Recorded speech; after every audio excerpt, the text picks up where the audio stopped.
할렐루야. 오늘은 성금요일입니다. 십자가의 사랑을 또 십자가의 믿음을 더 깊이 묵상하시고 또 십자가의 부활의 소망으로 승리하시기를 주의 이름으로 축복합니다. 자, 시편 22편 말씀으로 들어갑니다. 시편 22편은 다윗이 기록했습니다. 그리고 이제 총 주제는 1절부터 31절까지 기록되어 있는데요. 두 가지 주제를 전가하고 있습니다. 1절부터 21절까지는 다윗이 아주 극심한 고난에 대한 말씀입니다. 무시무시한 고난과 박해를 받는 그런 내용이고요. 그리고 이제 22절부터 31절까지는 마침내 그 고난을 승리하고 하나님이 주시는 영광과 찬양하는 그런 내용의 말씀인데요. 그런데 하나님은 이 다윗의 고난과 또 고난을 통한 승리의 영광을 앞으로 오실 메시아에 대한 고난과 승리를 예표하는 말씀이기도 해요. 그래서 22편의 말씀을 우리가 묵상하다 보면 신앙생활을 어느 정도 하신 분들은 특별히 예수님의 고난, 십자가, 또 이 겟세마네 동산의 기도, 또 부활 이런 내용을 하시는 분들은 정말 목사가 따로 설명하지 않아도 이게 바로 그 말씀이구나라고 하는 자연스럽게 떠오를 정도로 정말 놀라운 메시아 예언적 말씀이 함의가 되어 있는 말씀입니다. 자, 이런 전반적인 이해를 가지고 여러분들을 1절 말씀으로 인도하는데요.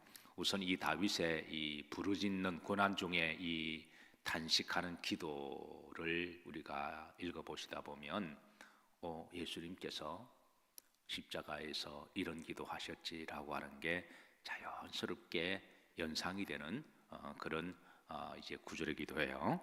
자, 한번 1절 보십시다.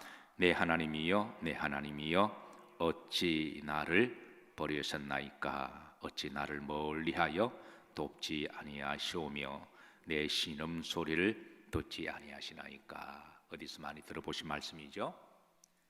십자가에서 달려 극심한 고난 속에 돌아가실 때 하나님이여, 하나님이여, 엘리 엘리 라마 사박다니, 하나님이여, 하나님이여, 어찌 나를 버리셨나이까? 라고 하는 그 십자가의 절규가 바로 오늘 다윗이 한 바로 절규 내용과 기가 막힐 정도로 오버랩이 되는 그런 말씀이에요.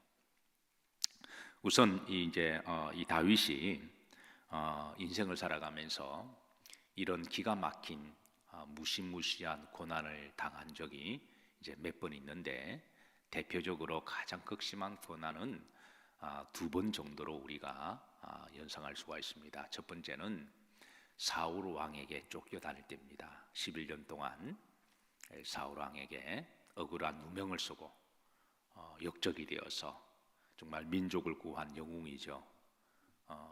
큰 상을 줘도 부족할 터인데 사울 왕이 시기하고 질투해서 하루아침에 역적이 되어 광야로 유리방황하며 도망하는 신세가 되었을 때 다윗이 얼마나 그 마음이 억울할까요? 얼마나 원통하고 분할까요? 두 번째는 압살롬에게 또 이렇게 모반을 당해서 하루아침에 압살롬이 수하에 있는 그 장군 병사들을 그렇게 해서 이제 음모를 해서 정권을 찬탈하기 위해서 이렇게 역적을 했을 때에 그때 다윗이 이제 백주대낮에 파자마 바람으로 도망가면서 내 아들 압살롬아, 내 아들 압살롬아 그러면서 이제 피눈물 흘리면서 이 도망가던 그런 시절이 있었습니다. 이 두 가지 다윗의 억울하고 이 기가 막힐 그런 고난은 공통점이 있습니다. 그건 바로 사랑하는 가족들에게 배신과 이 버림을 당했다고 하는 거죠. 사울 왕은 개인적으로 보면 또 장인이기도 합니다. 그리고 압살롬은 눈에 넣어도 아프지 않는 아들이죠. 다윗의 여러 명의 아들 중에 가장 사랑했던 아들, 가장 잘생기고 가장 믿었던 그 아들이 그 가슴 속에 뱀처럼 독을 품고 그리고 지 아비를 죽이겠다고 칼을 들고 그렇게 수아의 장군들을 그렇게 이제 꼬셔서 그렇게 하루아침에 뒤집을 줄 누가 생각했을까요? 그래서 다윗은 이 억울한 일을 당하고 이제 고난을 당하면서 하나님 어찌하여 나를 버리셨나이까. 우리가 살다 보면 이제 어려움과 고난과 배신을 당할 때가 있습니다. 그런데 뭐 사람들에게 알지 못하는 사람들이나 평소에 관계가 좀 안 좋은 사람들, 좀 원수 같은 사람에게 좀 미움을 당하는 것은 그래도 뭐 예상했던 그런 일이니까 우리가 충분히 견딜 수가 있는데, 그런데 내가 가장 믿었던 사람에게, 의심을 1도 하지 않았던 사람에게 마음도 주고 또 심장도 주고 사랑도 주고 물질도 주고 몸도 주고 다 주었던 사람에게 배신을 당했을 때, 그때 이루 그 고통은 말할 수가 없는 거죠. 다윗이 그런 무시무시한 고난을 당했습니다. 근데 예수님도 같은 동족에게 고난을 당하셨어요. 예수님은 우리를 구원하시기 위해서 이 땅에 오셨는데, 하나님이신 예수님이 그런데 이 땅에 오매 자기 백성이 영접지 아니하셨더라 그랬습니다. 그래서 같은 동족에게 버림을 당하고 이렇게 돌을 던지고 욕할 때 얼마나 기가 막히고 코가 막혔을까요? 사실 우리 인간들은 하나님을 욕하고 돌을 던지고 비난할 그런 자격이 전혀 없습니다. 우리 인간 자체가 죄덩어리잖아요. 우리 인간이 벌레요. 우리 인간이 이렇게 비루한 자들입니다. 그런데 그 죄 많은 인간이 완전하고 흠과 점과 티가 없는 예수님에게 돌을 던지고 비난하는 것은 그건 사실 있을 수가 없는 거예요. 정말 자기 주제를 몰라도 너무너무 모르는 거죠. 근데 주님은 이런 고난을 당하신 거죠. 그래서 이 1절 중반절에 보시면 내 하나님이여 내 하나님이여 엘리 엘리 라마 엘리 엘리 하나님이여 하나님이여 어찌하여 나를 버리셨나이까. 이게 마태복음 27장에 주님이 십자가에서 절규하신 말씀, 여러분 자연스럽게 떠오르시죠? 바로 이제 하나님은 다윗의 고난을 통해서 앞으로 오실 메시아의 고난을 이제 미리 알려주고 계십니다. 자, 마태복음 27장 46절 하시는 말씀이지만 다시 한번 합독합니다. 제9시쯤에 예수님께서 크게 소리질러 이르시되 엘리 엘리 라마 사박다니 하시니 이는 곧 나의 하나님 나의 하나님 어찌하여 나를 버리셨나이까 하는 뜻이라. 그래서 우리가 구약을 보면 예수님은 오실 메시아다, 이걸 부인할 수가 없어요. 어떻게 사람이 메시아냐, 어떻게 사람이 하나님이냐, 이건 인간적으로는 이해가 됩니다. 그러나 우리 인간의 상식과 이성 위에 하나님의 신비가 있잖아요. 그 위에 신앙이니까. 그래서 우리가 이런 성경을 통하지 않고서는 예수님이 메시아이시고 예수님이 구주인 것을 알 수 있는 사람이 없습니다. 그래서 우리가 성경을 알게 되면 예수님은 메시아다, 예수님은 하나님이 앞으로 보내실 구세주다, 예수님은 하나님이시다, 이걸 이제 믿게 되는 거죠. 그래서 성경을 믿으면 곧 너희들이 나를 알았을 거니와, 그렇게 하시면서 이제 엠마오로 내려가는 두 제자에게 성경을 자세히 풀어주시니 그때서야 비로소 이제 성경에서 말씀하시는 예수님이 성경대로 죽으시고 성경대로 부활하신 걸 믿고 다시 예루살렘으로 돌아가는 두 제자가 오늘 이 시대의 여러분과 저가 되기를 주의 이름으로 축복합니다. 자, 2절 말씀 보시면 내 하나님이여 내가 낮에도 뭐하고 부르짖고 밤에도 잠잠하지 아니하오나 응답하지 아니하시나이다. 이 다윗이 이렇게 극심한 고난과 기가 막힐 어려움을 당함에도 불구하고 하나님께 여전히 기도합니다. 예수님도 겟셋마네 동산에서 이제 앞으로 올 기가 막힐 십자가의 고난을 생각하시면서 하나님 앞에 간절히 기도하죠. 기도하시면서 그러나 나의 원대로 하지 마옵시고 하나님의 뜻대로 하옵소서. 주님의 기도에 하나님이 마치 응답하지 아니하는 것처럼 보여도 십자가에서 엘리 나마 사박다니 어찌하여 나를 버리셨나이까. 이건 얼핏 보면 하나님 응답지 아니하신다라고 하는 그런 느낌이 있지만 오늘 다윗의 기도도 내가 하나님 앞에 부르짖어 기도해도 하나님이 나를 응답지 아니하십니다. 이런 이 비통함의 기도가 이제 예수님의 십자가상의 기도와 동일한 거죠. 우리 성도들도 우리가 살다 보면 어려움을 당하기도 해요. 그럴 때 기도하죠. 기도하는데 때로는 간절히 기도해도 하나님 응답이 없는 것처럼 그런 기간이 있습니다.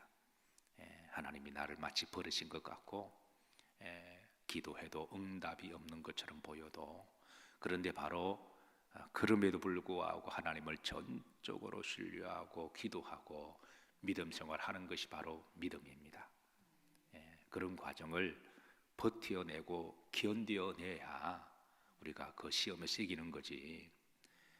응답하지 않는다고 해서 시험 들고 하나님을 떠나고 또 좋은 시절 오면 또 이렇게 또 찾아오고 또 믿음 생활하면 그건 성숙한 신앙이라고 말할 수가 없는 거죠.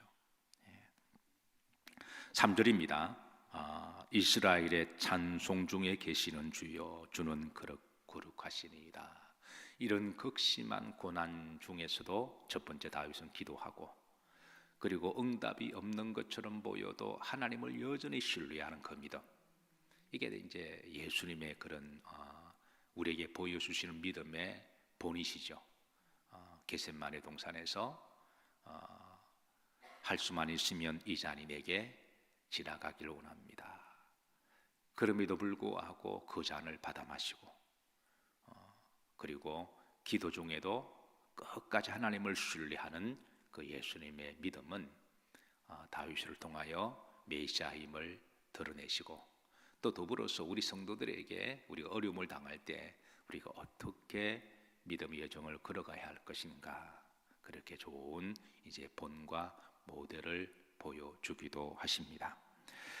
자, 누가복음 22장 42절을 보시면 아버지여 만일 아버지의 무엇이거든 뜻이거든 이 잔을 내게 옮기시옵소서. 그러나 내 원대로 하지 마옵시고 아버지 원대로 하기를 원하나이다. 이게 바로 이제 우리 그리스도인들이 해야 될 그런 기도죠.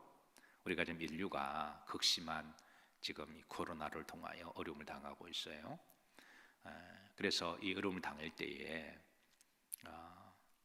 신앙이 조금 얕으신 분들은 하나님이 살아계시면 왜 이런 고난을 주십니까? 라고 막 따지는 은근하게 원망비슷하게 하는 그런 사람들이 있습니다. 그러나 성숙한 성도는 그런 고난 속에서도 하나님의 뜻이 있는 줄로 믿습니다. 때문에 우리가 그 뜻을 잘 알지는 못해도 언제 끝날지는 알지 못해도 하나님의 선하신 뜻이 있는 줄로 믿고 우리 뜻은 빨리 코로나가 지나가길 바라잖아요. 우리 뜻은 빨리 코로나가 지나가고 또 이전의 일상으로 돌아갔으면 좋겠다 그렇게 생각해요. 그런데 그렇게 기도하다가도 한번 조금 더 생각해 보면 그럼 이전으로 돌아가면 신앙생활을 더 잘할 거냐, 믿음 생활을 더 잘할 거냐, 인간의 죄와 그런 탐욕을 좀 자성하고 좀 더 이제 주님의 말씀대로 순종하고 사명 감당하며 일상이 하루하루 기적임을 깨닫고 정말 소중하게 사랑과 전도의 삶을 살아갈 거냐, 어떻게 그렇게 살아갈까요, 인류가? 그렇게 살아갈까요? 아마 그 이전에 여전히 인간의 탐욕과 욕심과 이기적으로 세속적으로 그렇게 돌아가지 않을까요?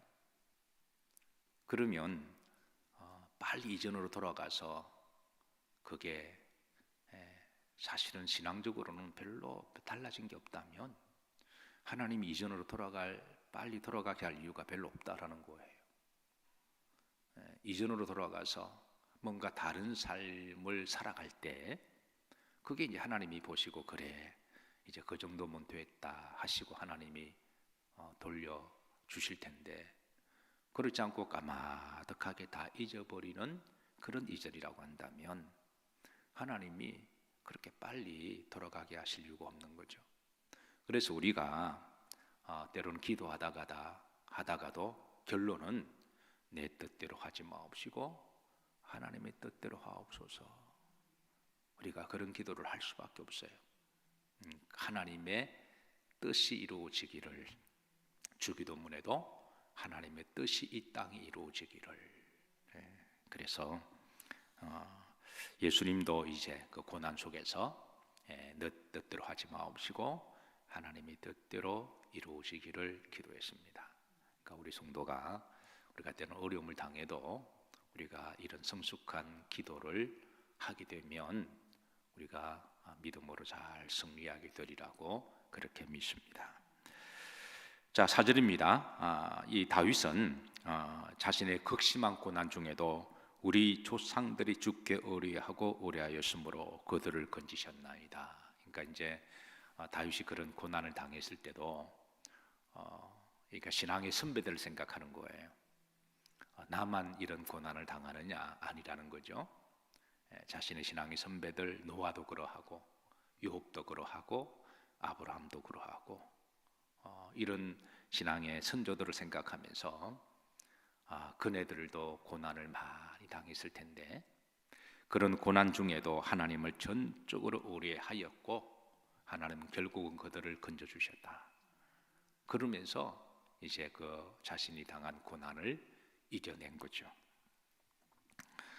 5절에 보면 그들이 죽게 뭐하고 부르짖어 구원을 얻고 그랬습니다. 고난 중에도 그들이 여전히 하나님께 기도했다. 우리가 얼마 전에 이제 욥기 강의를 마쳤습니다만은 욥이 얼마나 극심한 고난을 당했나요?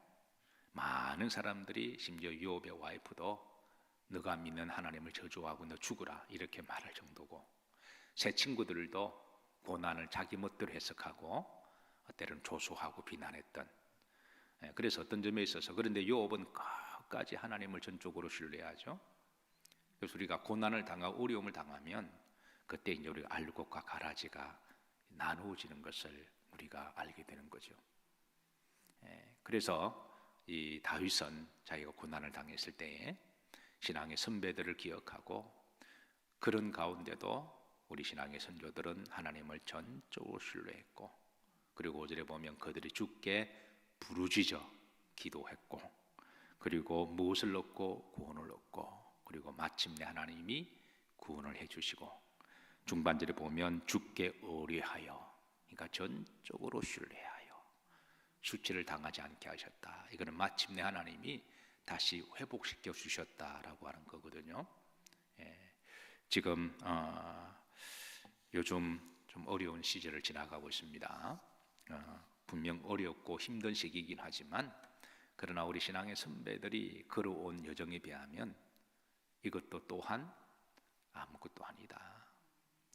짧게는 우리나라에 1884년에 우리나라 복음이 들어왔을 때에 그때는 역사적으로도 칠흑 같은 어두움의 밤이었지만 영적으로도 우리나라 구한말 그 정부가 세국 정책을 써서 그때는 예수님 믿는 게 그런 불법이었거든요.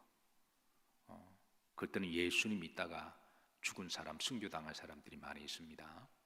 그런 속에서도 믿음으로 승리했고 또 우리 초대교회를 생각하면 유대인들의 핍박과 로마의 권력 앞에서 한 300년 동안에 두더지처럼 땅굴 파고 예배드렸습니다.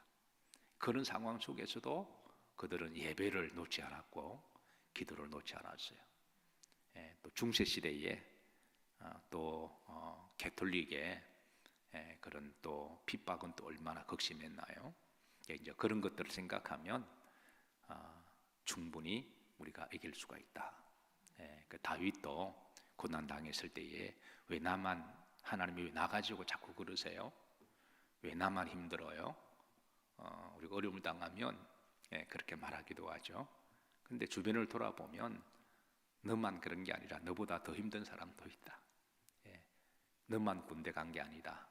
저도 처음에 이제 군대 영장을 받았을 때 저도 군에 안 가려고 처음에 그런 생각이 많이 들었어요.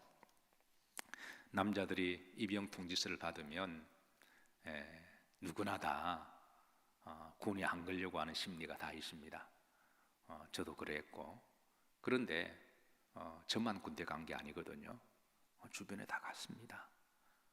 그래서 군에서 이리저리 힘든 일이 있을 때에 저만 힘든 게 아니고 주변 돌아보면 다 힘든 훈련도 받고 그런 고비를 넘기듯이 우리가 믿음 생활하다가 어려움을 당하면 하나님 왜 why me? 왜 나만 미워하시나요? 그런 게 아니라 주변에 사는 게 다 비슷해서 어렵고 나름대로 힘든 여정을 걸어가는 분들이 많이 계십니다. 그래서 이제 우리가 그런 믿음의 선조들을 기억하고 히브리서 11장에 보면 이제 히브리서 기자는 우리에게 허다한 많은 정인들이 있으니 그랬습니다. 그게 이제 12장 1절이죠. 그런데 11장 그 전에 보면 그 허다한 많은 정인들 중에 그들은 이제 때로는 어떤 사람은 사자굴에 갇히기도 하고 어떤 사람은 불 가운데 지나가기도 하고 어떤 사람은 채찍을 맞기도 하고 어떤 사람은 또 감옥에 갇히기도 하고 어떤 사람은 또 유리방황하여 토굴에 들어가 살기도 하고 그런 신앙의 선배들을 이제 잘 언급을 하면서 그게 히브리서 11장 33절부터 이제 38절까지 그런 이제 쭉 언급을 하고, 그런데 39절을 보시면 이 사람들은 이제 고난을 받는 사람들이죠. 다 믿음으로 말미암아 증거를 받았으니 약속된 것을 받지 못하였으니 믿음으로 증거를 받았다. 이게 부활의 천국에 대한 영원한 소망을 말씀하고 있습니다. 그래서 35절 히브리서 11장 35절을 보면 여자들은 자기의 죽은 자들을 무엇으로 받아들이기도 하며 부활로 받아들이기도 하며 또 어떤 이들은 더 좋은 부활을 얻고자 하여. 그러니까 부활한다고 해서 다 똑같은 부활이 아니라는 거죠. 하늘에 상급이 있는 부활이다. 그래서 더 좋은 부활을 받고자 하여 그 후렴절에 보시면 심한 고문을 받되 구차히 풀려나기를 원하지 아니했다. 이 감옥에 갇혔는데도 그 감옥에 석방하기 위해서 어떤 비굴한 짓을 한다거나 어떤 양심을 판다거나 신앙을 파는 그런 행동을 안 했다라는 거예요. 차라리 내 감옥에서 죽으면 죽었지, 신앙을 저버리거나 인격과 양심을 저버리는 그런 비굴한 말은 하지 아니했다라는 거죠. 왜냐하면 죽음이 끝이 아니니까. 그래서 부활의 소망이 있고 더 좋은 부활이 있으니까. 그래서 38절에 보면 이런 사람은 세상이 뭐하지 못한다? 감당하지 못한다. 세상 사람들이 제일 겁주는 게 이제 처음에는 이렇게 때린다, 폭력한다. 두 번째는 빼앗아간다. 그게 안 되면 죽인다는 거잖아요. 이게 일반적으로 겁박하는 방법이거든요. 너 맞을래? 그럼 사람이 이제 폭력을 두려워하니까 그 다음에 다 빼앗아간다, 벌금 때린다. 빼앗기니까 또 겁먹는 거죠. 그리고 감옥 가두고 죽인다. 그런데 그렇게 해도 당당한 사람들이 있습니다. 그러니까 이런 사람들은 세상이 감당하지 못하는 거예요. 근데 조금만 이렇게 겁주고 핍박하면 지레 겁먹어가지고 그냥 막 어떡하지 이러면 그거 나중에 못 이겨요. 그냥 때로는 당당하게 죽으면 죽으리라.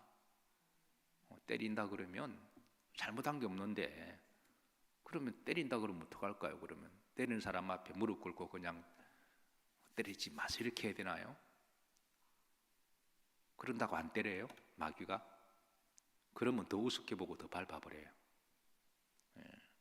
그럴 때는 당당하게 그래 때리라.